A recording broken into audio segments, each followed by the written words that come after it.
G'day, I'm Tim Thompson. If you're hard feeding your animals with some grain towards the ends of winter or nearing the end of summer, it's really important for you to mix in some long fibre feed with that in the form of hay, whether it be vetch, lucerne or even pasture hay. But it's really important that you don't make this common mistake and feed out in the one place all the time, building up what is a mat of rotting vegetation where fungus can grow that can harm your animals, and you'll waste up to 50% of your feed. Now, with bales of hay fetching $20 or more, there's probably over $100 worth of hay wasted right in this spot. So what can we do that's simple, easy and cheap? Well, we use a hay feeder, of course. We can go and buy an expensive one, but today I'm going to make a cheap, easy to assemble hay feeder out of an IBC. It's an off the ground feeder with a rain cover and a base so that we don't ruin the grass and the ground underneath. And it can be moved from paddock to paddock because it weighs next to nothing. I'll go through the steps and I'll explain to you just exactly how I do it. And hey, don't forget, if you like this video, hit the little subscribe button, give it a thumbs up, and there's plenty more content at timthompson.ag.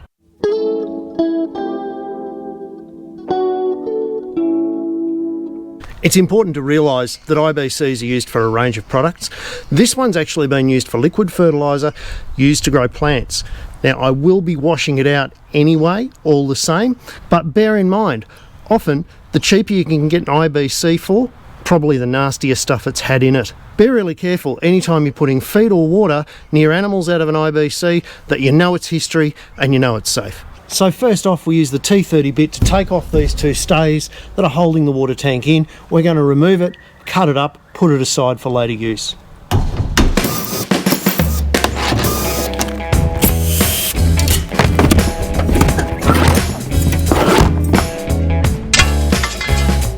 Taking the tank out by yourself's a bit tricky, so I borrowed the mother-in-law's motorbike to give me a bit of a hand and get it out. Didn't take long once you get the knack.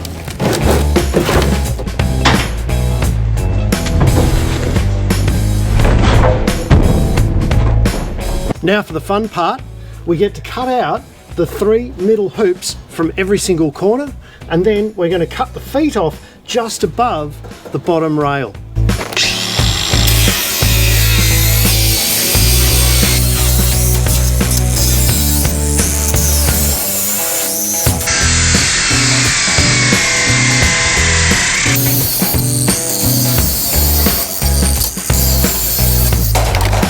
So I want to keep the skinny ends of the IBC intact, and I want to use these old sign plates as a weather shield to my hay. So I'm just going to chuck some screws in and keep them where they're supposed to be.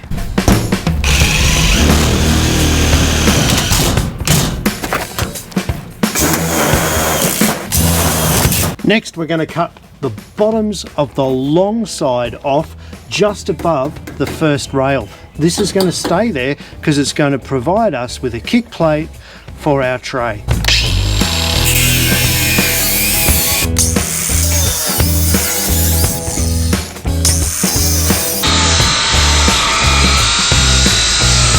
Next up, we're going to bend the sides in together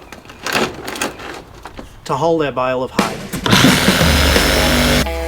This IBC had been out in the weather for a while, so the stains were perfect cutting guides, and I didn't even have to measure it.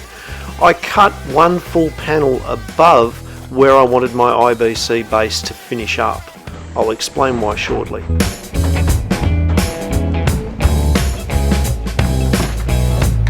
Now I cut the fronts shorter, leaving the sides long so that I could bend them over the rails and avoid any sort of injury from the livestock stepping on the rails at any time.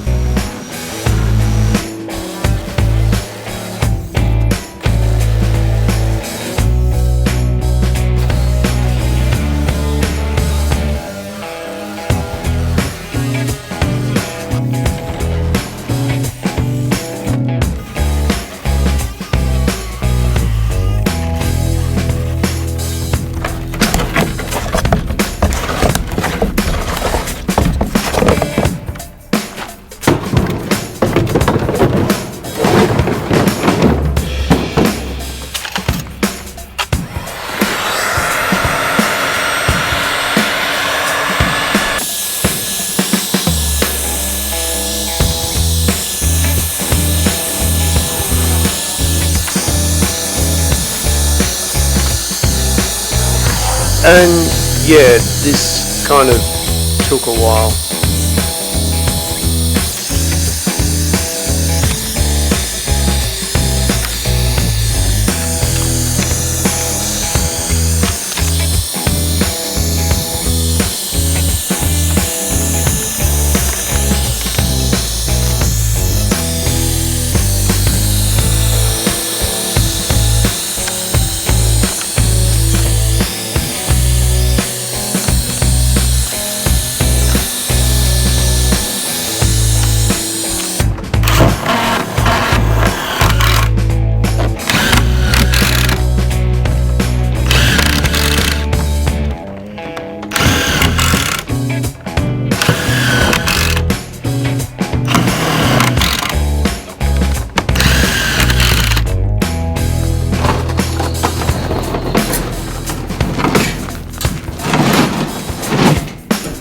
I'm thinking I'm going to replace these shorter screws with some longer ones and just make it a little bit more sturdy, but this is what I had in the toolbox at the time, so away we go.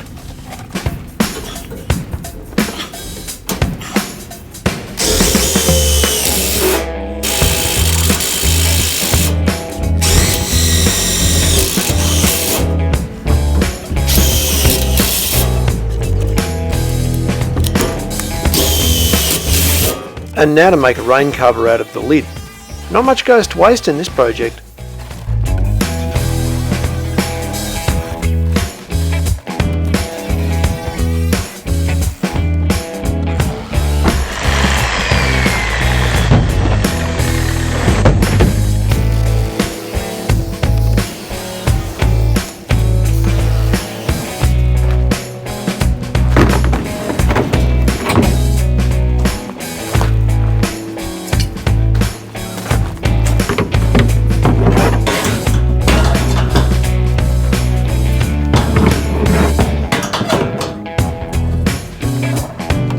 Tying the top brackets onto the lid with some tie wire not only stiffens up the lid, but it also means that it's got handy little clip points for in the paddock so it doesn't go flying off in wind.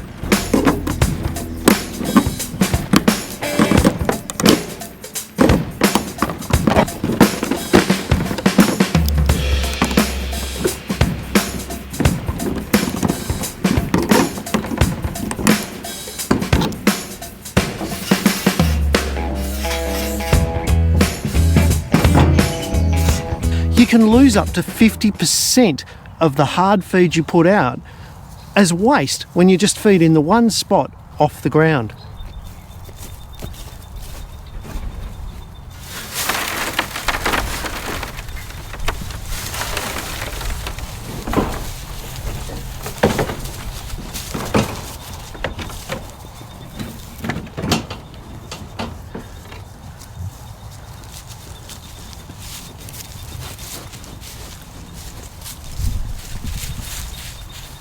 Well, there you go. Looks like this has got the tick of approval. We're saving feed, we're saving pasture, and we're reducing the chance of disease.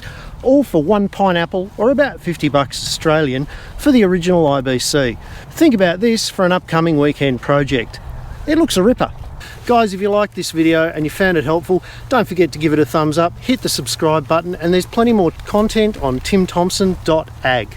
I can't overstate the importance of not letting your animals feed on wet, mouldy feed. And for you to mix your long grains with... God, don't...